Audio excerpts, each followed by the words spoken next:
The great chamber fell silent when Admiral Crix entered. His silver armor caught the light of 1,000 floating orbs. His 4 eyes swept across the gathered senators like a predator counting prey. Behind him, holographic maps flickered to life, showing star systems, trade routes, and one small blue planet spinning alone in the darkness. Crix had conquered 12 worlds. He had burned cities and broken empires. The Valoran people called him the Undefeated, and he wore that name like a crown. Today he would ask the Senate for permission to add one more world to his collection. "Honored senators," he began, his voice deep and smooth, "I bring you a gift. A planet rich with water, metals, and life. A planet called Earth." The map zoomed in on the blue world. Crix pointed at the small continents floating in vast oceans. Data scrolled beside the image. Population, 8 billion. Technology level, early space age. Military strength, minimal. "These creatures call themselves humans," Crix continued. "They are weak. They live for only 80 rotations. They cannot breathe underwater or survive in vacuum. They fight among themselves constantly. They are in every way inferior." A murmur of approval rippled through the chamber. Easy conquest meant easy profit. The senators leaned forward in their seats, already counting the resources they would steal, but one senator did not smile. Elder Moth was the oldest living Valoran. His scales had faded from bright green to pale gray. His eyes, once sharp, now seemed to look at things no one else could see.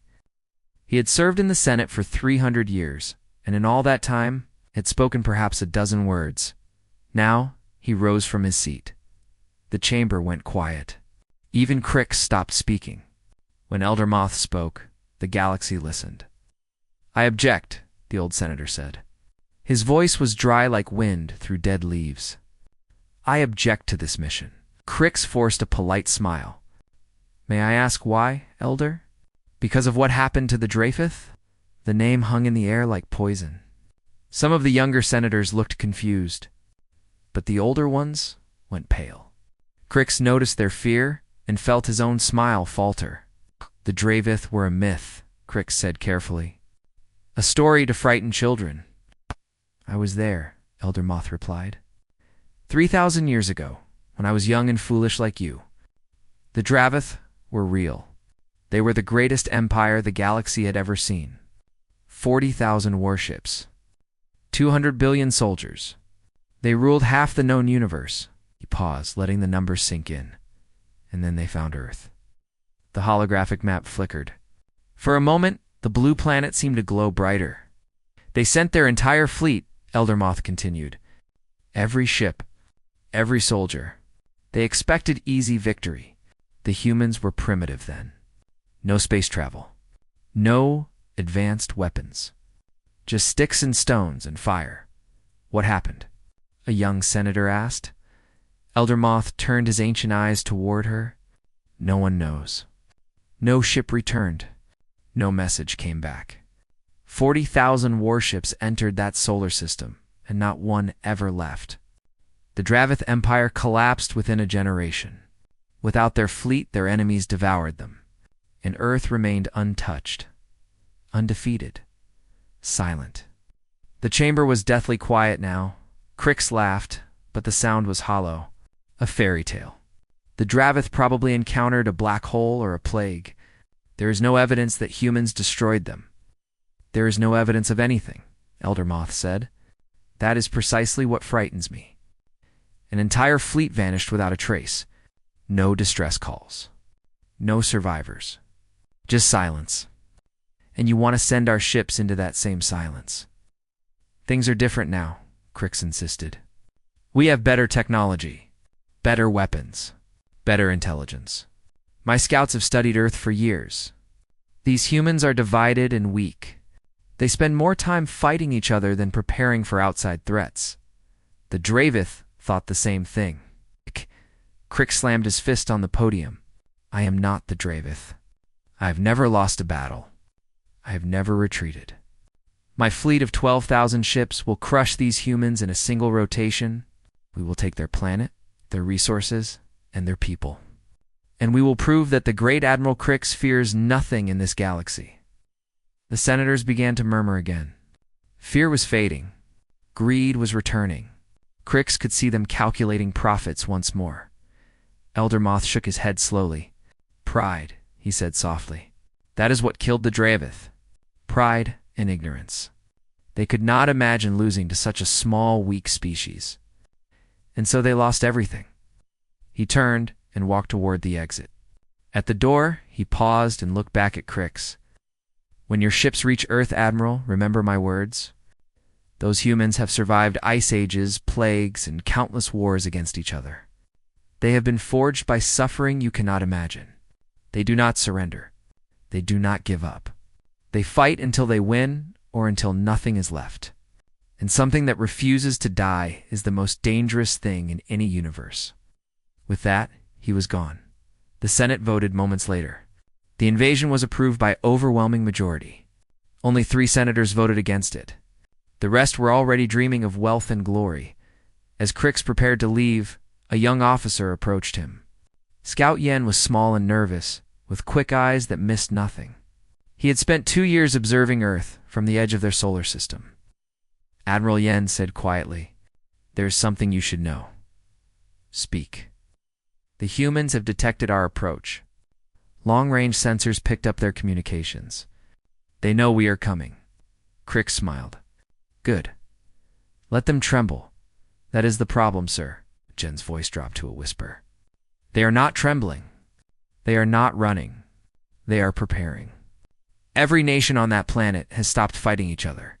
For the first time in their recorded history, all humans are united. They are building weapons, training soldiers, fortifying their world against us, against anyone who threatens them." Crix stared at the young scout for a long moment. Then he laughed and clapped Yen on the shoulder. "Let them prepare," he said. "Let them build their little walls and sharpen their little weapons. When my fleet arrives, they will learn the truth. They are not facing another human nation. They are facing the Valoran Empire, and no one survives that." He walked away, still laughing. But Scout Yen did not laugh. He stood alone in the empty chamber, staring at the holographic image of Earth, still spinning in the darkness. Something cold settled in his stomach. A feeling he could not name. He wondered if the Dravith had felt it too. 3,000 years ago, just before they vanished into silence, the Valoran fleet dropped out of hyperspace at the edge of Earth's solar system. 12,000 warships spread across the darkness like a swarm of metal insects. Their hulls gleamed with energy shields. Their weapons hummed with power that could crack moons in half. Admiral Crix stood on the bridge of his command ship, the Eternal Victory. Through the massive viewport, he could see Earth in the distance. A tiny blue dot. So small, so fragile. "Begin approach," he ordered. Standard conquest formation. The fleet moved forward in perfect lines. Valoran ships always flew in formation. It was beautiful. It was orderly. It showed discipline and strength. As they passed Mars, the sensors began to ping. "Admiral," said the tactical officer, "we are detecting structures around Earth. Artificial satellites, space stations, and ships. Thousands of small ships." Crix leaned forward. "Show me." The view screen flickered. Earth appeared, but it was not alone. A web of metal surrounded the planet. Satellites floated in careful patterns. Large stations hung in orbit like floating cities. In between them, small ships moved in constant motion. Fast, ugly ships with no formation at all. "What is this?" Crix muttered. "Their defense system, sir. They have been building it since they detected our approach. According to our data, they call it the Iron Shell." Crix snorted. "A shell made by primitives. Order the first wave to advance. 500 cruisers. Destroy everything in orbit." The first wave surged forward. 500 Valoran cruisers, each one capable of leveling a city. They flew in perfect triangular formation, weapons charging, shields glowing. Then a transmission came through. A human voice, calm and steady. Valoran Fleet, this is General Park Tay of Earth's United Defense Command. You are entering restricted space. Turn back immediately. This is your only warning. Crix laughed. Only warning? How dramatic. Ignore them. Continue the attack.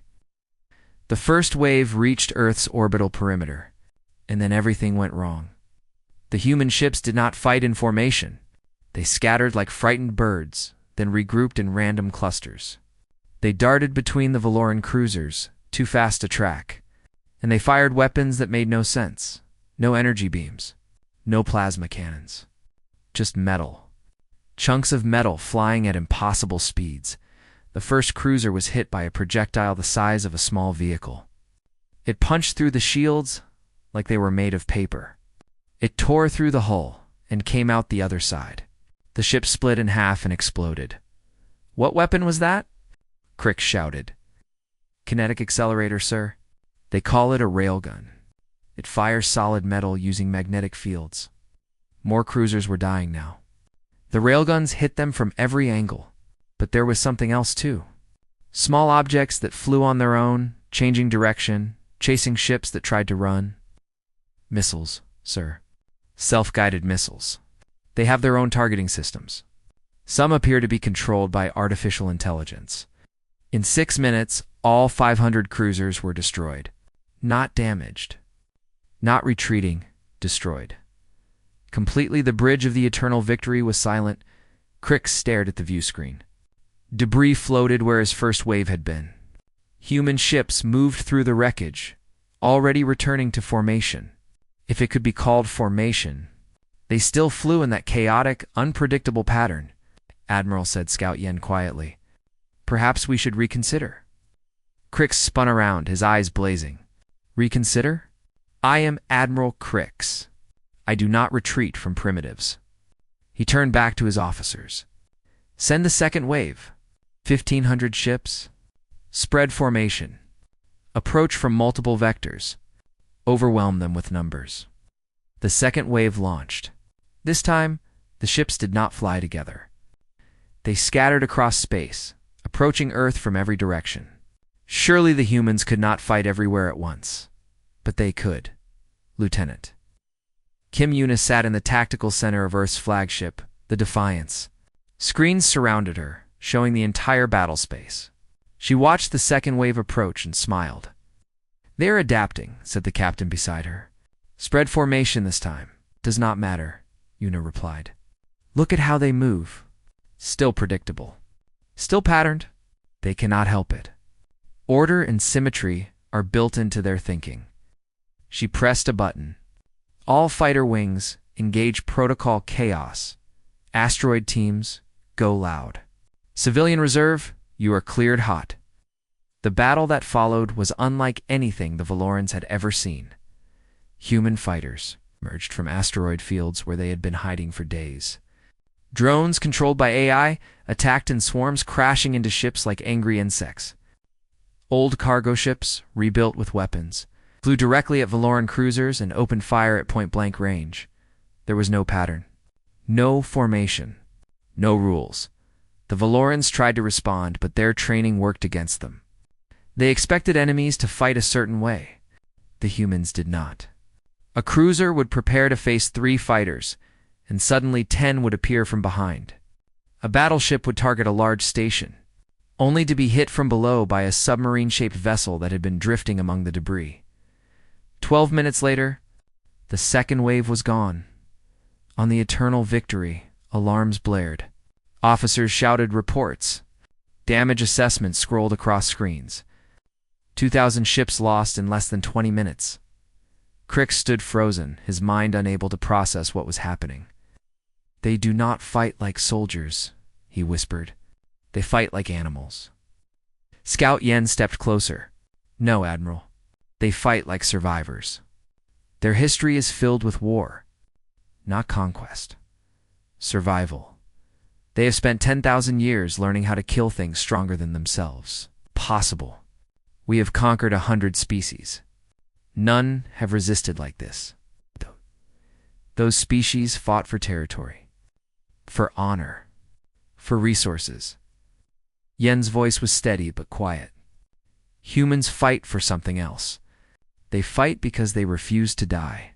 They will sacrifice anything, do anything, become anything, as long as it means they survive. Crix finally turned to look at the scout. What are you saying? I am saying that Elder Moth was right. We are not facing a primitive species. We are facing something the galaxy has never seen before. A species forged by endless war against itself. We are not their first enemy, Admiral. We are just the latest. Through the viewport, Earth hung in the darkness, small and blue and impossible. On that small world, General Park-Tay watched the Valoran fleet from his command center. His face showed no emotion. Beside him, officers celebrated the victory. But Tay knew it was not over. They will send everything next time, he said quietly. 10,000 ships at once. Can we hold? Someone asked. Tay looked at the screen showing his planet. 8 billion people. Mothers and fathers, children and grandparents, scientists and farmers and soldiers, all of them united for the first time in history. We will hold, he said, because we have no choice, because we are human, and humans do not surrender. Outside, the stars burned cold and bright, and in the darkness between them, the Valoran fleet was preparing for the largest assault in its history. They still believed they could win. They were wrong. Admiral Crix stood before his remaining commanders in the war room of the Eternal Victory. The holographic display showed Earth surrounded by debris. 20% of his fleet was gone. 2,000 ships destroyed in less than an hour. But 10,000 ships remained. 10,000 ships against one small planet. Full assault, Crix commanded. Every ship, every weapon. We burn through their defenses with pure numbers. Once we control orbit, we land ground forces. We take their cities. We break their will, Admiral, one commander said carefully. Our losses suggest that direct assault may not be wise. Perhaps a blockade would blockade? Crix's voice cut like a blade. We are the Valoran Empire. We do not siege. We conquer. Launch everything now. The battle for Earth lasted 3 days. 10,000 Valoran ships poured toward the planet like a metal river. Human defenses fought back with everything they had. Railguns fired until their barrels melted. Missiles flew until the factories ran empty. Pilots fought until they could no longer keep their eyes open, then drank stimulants and fought some more. General Park-Tay did not sleep for 60 hours. He moved from station to station, directing the defense, watching his people die on screens. Earth's fleet was being destroyed. Stations were falling. Satellites went dark one by one. But every hour cost the Valorans another 500 ships. On the third day, the orbital defenses finally collapsed. Human ships retreated toward the surface or were destroyed trying. The iron shell was broken. Crix looked down at the unprotected planet and smiled. Begin ground invasion. Take the major cities. Show them what happens to species who resist the Empire. Dropships fell from the sky like burning rain. They landed on every continent. Millions of Valoran soldiers poured out, armed with plasma rifles and personal shields. They marched toward the cities, expecting surrender. The cities were empty. Buildings stood silent. Streets were abandoned. No civilians. No soldiers. Just wind blowing through hollow places, a Valoran commander reported from the ruins of what humans called New York. Admiral, there is no one here. The population has vanished. Where did they go? Underground, sir. They have tunnels, caves, bunkers, an entire civilization hiding beneath the surface. Crix felt a chill run down his spine. 8 billion people had disappeared into the earth like ghosts. Find them, he ordered. Dig them out. The Valorans began to search. They entered tunnels and subway systems. They broke into basements and bunkers. And that was when the killing truly began. Sergeant Choi Min-ho crouched in the darkness of a mountain tunnel near what had once been Busan. His squad of 14 soldiers waited beside him. Above them, 2,000 Valoran troops were advancing up the mountain pass. Minho was 32 years old. He had been a factory worker before the war. He had never killed anyone until 3 weeks ago. Now he had lost count. "They are entering the kill zone," whispered Private San, watching a small screen connected to hidden cameras. Minho said. "Let them come deeper." The Valorans marched in their perfect lines, unaware of the explosives buried beneath the pass, unaware of the snipers hidden in the rocks, unaware of the trap they were walking into. The mountain exploded. Fire and stone swallowed the first 1,000 Valorans in seconds. The survivors scrambled for cover, but there was no cover. Bullets came from everywhere and nowhere. Human soldiers appeared from hidden holes, fired, and vanished again. The battle lasted 9 hours. 2,000 Valoran soldiers against 14 humans. When it was over, Minho was the only one left alive. His ammunition was gone. His rifle was broken. He had killed the last enemy with a knife. Then, with his bare hands, Valoran reinforcements found him sitting among the bodies, covered in blood that was not his own. They shot him 7 times before he stopped moving. But the pass held. And stories of Sergeant Choi Minho spread through both armies like fire. In another part of the world, Valoran soldiers captured a wounded human. Her name was Han Nari. She was 23 years old, a private in Earth's Defense Forces. Her leg was shattered. Her left eye was gone. But she was still alive, still conscious, still smiling. The Valoran interrogator leaned close to her. "Tell us where your people are hiding. Tell us your military positions, and we will end your pain." Nari laughed. Blood bubbled on her lips. "You do not understand anything, do you?" "What do you mean?" "You think this is new for us? War? Suffering? Pain?" She turned her remaining eye toward her captor. "We have been killing each other for 10,000 years. We have invented 100 ways to torture, 1,000 ways to die. Your plasma rifles? Your fancy ships? We had worse than you before we learned to write." The interrogator stepped back, disturbed by the joy in her voice. "You think you scare us?" Nari continued. "My grandmother survived a concentration camp. My grandfather was a child soldier. My parents lived through 3 wars before I was born. We are made of suffering. It is in our bones. You cannot break what is already broken and rebuilt 100 times." She spat blood at his feet. "Also, do your worst, alien. Every second you waste on me is a second my people use to sharpen their knives. And when they come for you, they will come remember my face. Remember that I smiled while you tried to break me." Reports flooded the eternal victory from every continent. Valoran troops were dying in the thousands. Not in battles, in ambushes, traps, accidents that were not accidents. Elderly humans poisoned water supplies. Children left false trails that led soldiers into minefields. Wounded soldiers strapped explosives to their bodies and walked into enemy camps. Valoran's psychological officer delivered his analysis to Admiral Crix. His voice trembled as he spoke. "I have studied dozens of conquered species. None are like this. Humans have a concept they call spite. It means they will suffer any pain, accept any loss, endure any horror, as long as they can hurt their enemy in return. They do not surrender because they cannot imagine surrendering. The thought does not exist in their minds." "That is insane," Crix said. "Sir, by our standards, they are insane.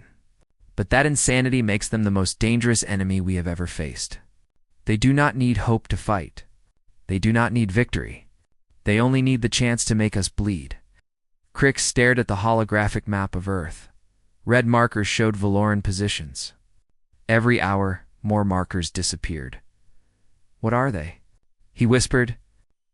"What kind of creature fights like this?" The officer had no answer. But somewhere deep in the tunnels beneath a burning city, Han Nari was still smiling, still bleeding, still waiting for her chance, and outside in the darkness. 8 billion humans sharpened their knives and prepared for another day of war. They had been doing this for 10,000 years. They could do it forever. 30 days. The war had lasted 30 days. Admiral Crix stood alone on the observation deck of the Eternal Victory. Through the massive window, Earth hung in space like a wounded beast. Its surface glowed with fires. Its oceans were dark with debris. But it was still there. Still alive, still fighting. His fleet was reduced to 1,100 ships. 1,100 from 12,000. His ground forces had suffered 4 million casualties. 4 million soldiers dead, and they had not conquered a single city. The humans had lost more. Far more. Billions of dead. Cities turned to ash. Forests burned to nothing. But they had not surrendered. They had not even asked for terms. Crix did not understand. He had crushed empires. He had broken species that had fought among the stars for millennia. But these primitives, these fragile creatures who lived for only 80 years, refused to die.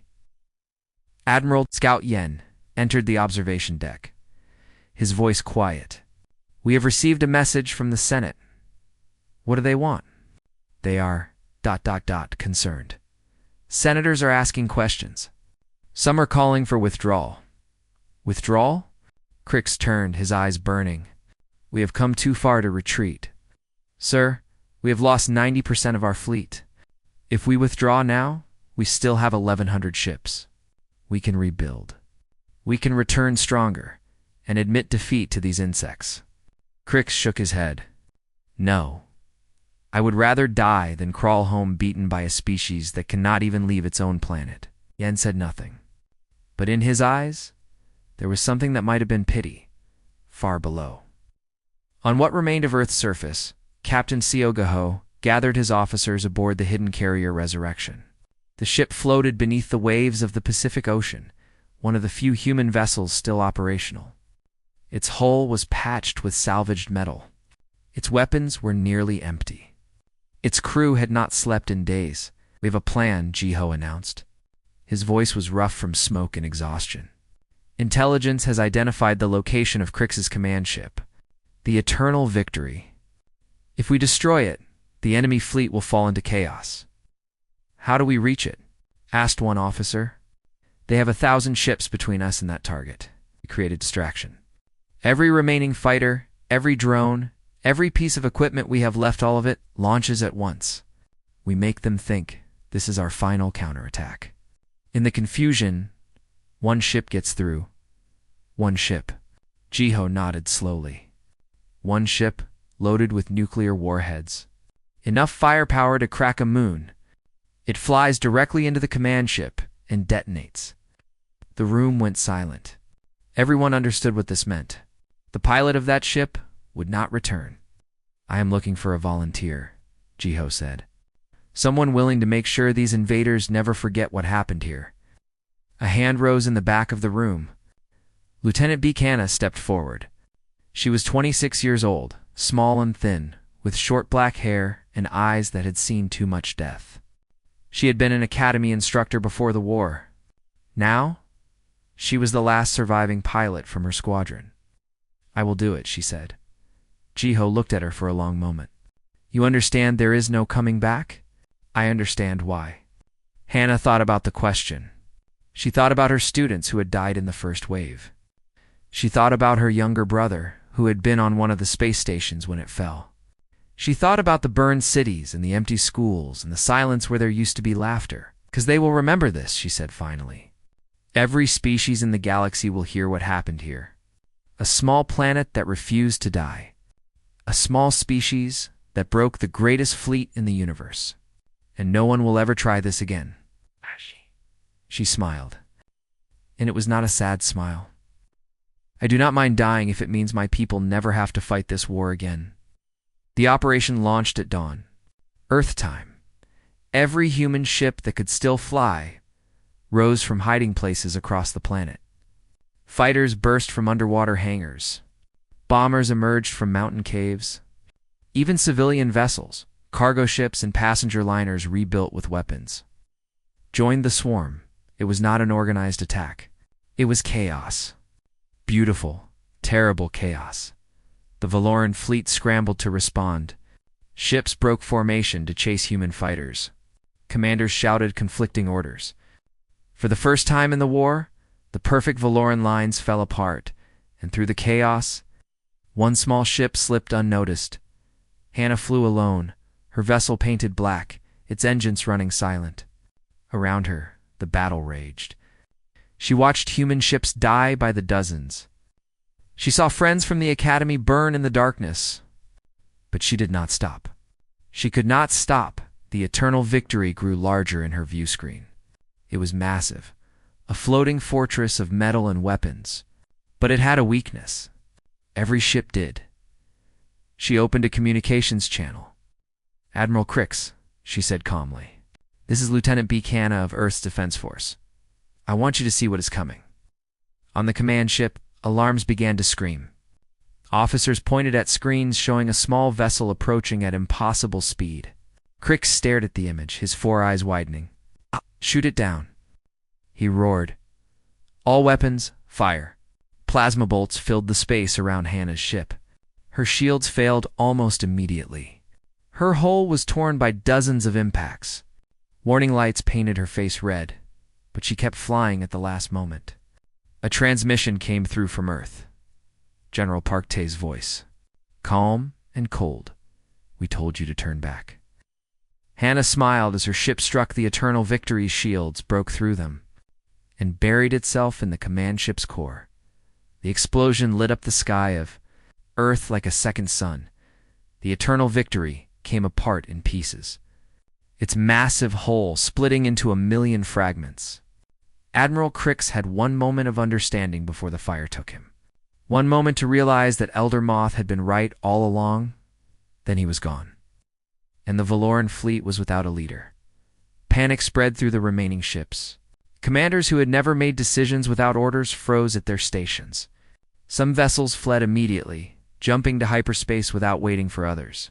Some tried to organize a retreat. Some simply drifted, their crews unable to process what had happened. The humans did not let them recover. Every ship, every fighter, every weapon that remained turned on the scattered fleet. The chaos that humans had used as camouflage now became their greatest weapon. Valoran ships fled in every direction, pursued by enemies who did not know how to give up. By the time the sun set on Earth, the Valoran invasion force was reduced to 1,100 ships fleeing toward the edge of the solar system. They thought they had escaped. They were wrong, in the command center beneath the mountains. General Parkte watched the enemy retreat. His face showed no celebration, only exhaustion and something colder underneath. "Send the hunters," he ordered. "No one goes home." Because humans did not just win wars. They made sure the enemy never forgot them. The Valoran ships ran through the darkness of space like wounded animals fleeing a predator. 1,100 vessels, the last remains of the greatest fleet in galactic history, scattered in every direction.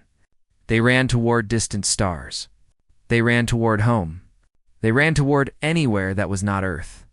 But space is very large, and running is very slow. The human hunters came 2 days later. They were not warships. They were converted freighters, mining vessels, passenger liners, anything that could carry weapons and a crew willing to die. They had no formation, no strategy, just a single, burning purpose. No one leaves. The first Valoran destroyer was caught near Mars. 3 human ships surrounded it, fired everything they had, and reduced it to floating metal. The crew had time to send one distress signal before they died. The signal was never answered. One by one, the fleeing ships were hunted down. In the asteroid belt, beyond Jupiter, in the cold darkness past Neptune, the humans chased them for weeks, then months. They did not stop to rest. They did not stop to repair.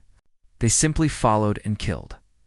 Scout Yen watched from his small escape pod as the last group of Valoran warships made their final stand near the edge of the solar system. 50 ships against 12 human vessels. It should have been an easy victory. It was not. The humans flew into the middle of the formation and detonated their own ships. Nuclear fire consumed Valoran and human alike. When the light faded, nothing remained but debris. Yen's escape pod drifted through the wreckage, its emergency beacon silent, its systems running on minimal power. He played dead. He pretended to be just another piece of floating metal, and somehow, impossibly, The humans missed him. It took 8 months for his pod to reach the nearest trading station. 8 months of darkness and silence and nightmares about what he had seen. When he finally arrived, the news had already spread across the galaxy. The Valoran fleet was gone. All of it, 12,000 ships. Millions of soldiers. One of the most powerful military forces in known history, destroyed by a species that had never left its own planet. The Galactic Senate called an emergency session. Representatives from 100 worlds gathered in the Great Chamber, same chamber where Admiral Crix had once stood and promised easy victory. Now they sat in terrified silence, watching a single Valoran survivor walk to the center of the room. Scout. Yen looked nothing like the young officer who had warned Crix about human preparations. His scales had faded to gray. His eyes were hollow. His hands trembled constantly. He had aged a lifetime in less than a year. "Tell us what happened," demanded a senator. "Tell us how the mighty Valoran fleet was destroyed." Yen stood silent for a long moment. When he finally spoke, his voice was barely above a whisper. "They are not like us." Oh, the chamber waited. "We thought they were primitive, weak, limited. We thought their short lives and soft bodies made them inferior. We were wrong." He looked up at the gathered senators, and there was something broken in his eyes. "They do not conquer for territory. They do not fight for honor. They do not seek glory or wealth or power. They fight because fighting is what they are. It is in their blood. Their bones, their souls." He began to pace, his movements jerky and uneven. "When you attack a human, you do not face a soldier. You face their entire history, every war they have ever fought, every plague they have survived, every extinction event they have overcome. They have been forged by 10,000 years of killing each other." "We were merely practice," Senator interrupted. "Surely there must be a way to defeat them. Better weapons, better tactics, larger numbers." Chen laughed. It was not a pleasant sound. "We had better weapons. We had better tactics. We had larger numbers." It meant nothing. They adapt. They improvise. They turn our strengths into weaknesses. And they never ever stop. He stopped pacing and turned to face the chamber directly. They have a word, spite. It means they will suffer any pain if it means their enemy suffers too. They will burn their own cities to deny them to invaders. They will crash their own ships into enemy vessels. They will fight with broken bones and missing limbs and empty weapons. They will fight until they are dead, and sometimes even after. The silence in the chamber was absolute. I watched them hunt our ships for months, not because they needed to, not because we were a threat, because they wanted us to know. They wanted every species in the galaxy to hear what happens when you attack Earth. He collapsed to his knees, too exhausted to stand any longer. "No one returns from Earth," he said, his voice fading. "No one ever will. The Dravith learned this 3,000 years ago. Now we have learned it too. Perhaps, if we are very lucky, we will be the last."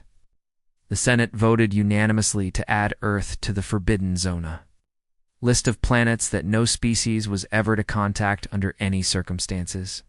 The vote was followed by 100 private agreements, 1,000 whispered warnings, 1,000,000 terrified conversations across the galaxy.